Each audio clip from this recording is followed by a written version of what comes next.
పెళ్ళికి పిల్లోడి తరపున వాళ్ళు వస్తారు కదా, నాకు బంధువు వేస్తున్నారు.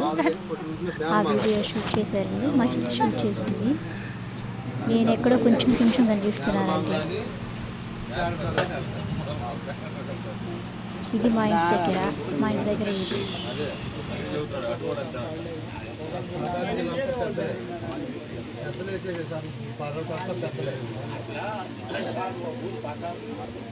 అడిగిరుగుమా